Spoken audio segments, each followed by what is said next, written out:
candidates, Amy Klobuchar, the senator from Minnesota, Tulsi Gabbard, congresswoman from Hawaii, Tim Ryan from Ohio. Some of these candidates, and Mayor de Blasio even from New York, they haven't gotten much attention. This is a big opportunity for them to finally get some. And for Elizabeth Warren, though, today, this event that she's going to, this visit right now, may be more important than the actual debate itself, because, again, she's already got a lot of that attention.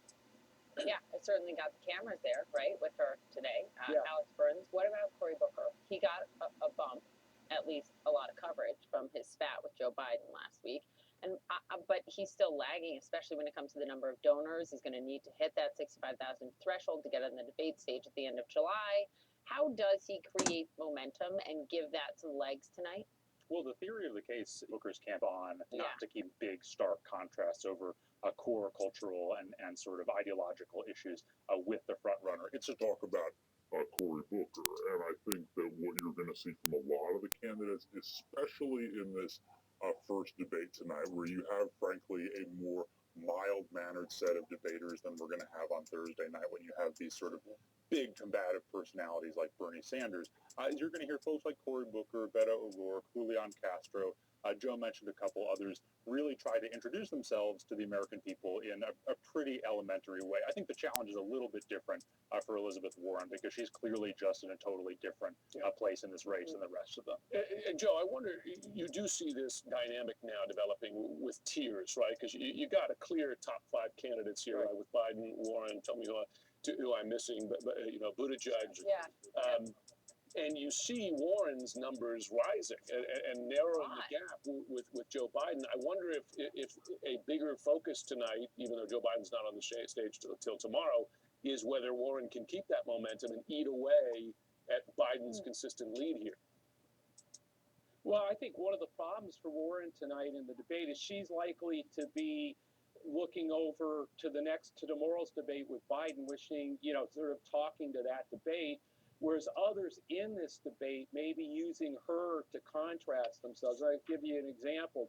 De Blasio can come in tonight and say, you've got plans, I've actually had to implement them as a mayor. You've got Tulsi Gabbard with her experience in the war, and coming in as we're looking at Iran and trying to contrast with literally with Warren, use her experience again vis-a-vis Warren to look at, to sort of make the case that she's better prepared on foreign policy. So what could happen tonight?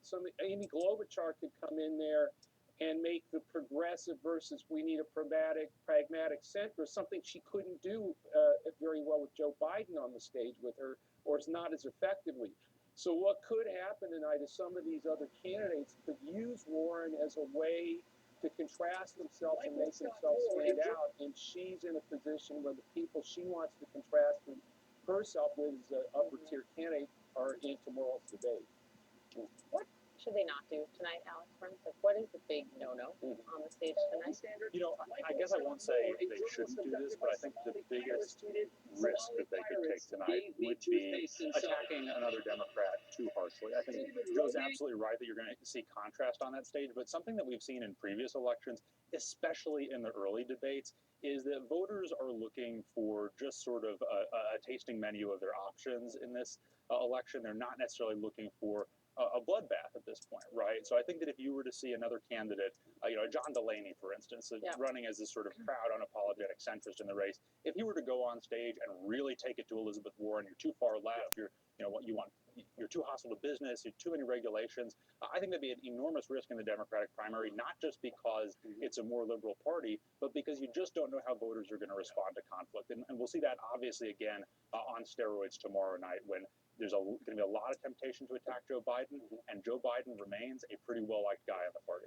Yeah, and I suppose there's the other risk, right, of just not being noticed, right? It's a big boring, field, boring, or just being sort of off in the wings of this debate, not capturing attention. It is interesting, though. We got to go, but the Trump won by attacking everyone around him. I was just thinking that, exactly. It's a different party, though. Yeah. They tune in for a different kind of show. True story. Okay, thank you guys very, very much. We appreciate it. Alex Burns, Joe Tripri.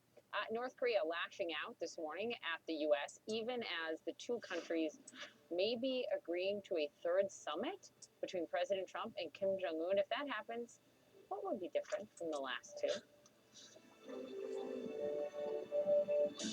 My experience with USA has been excellent.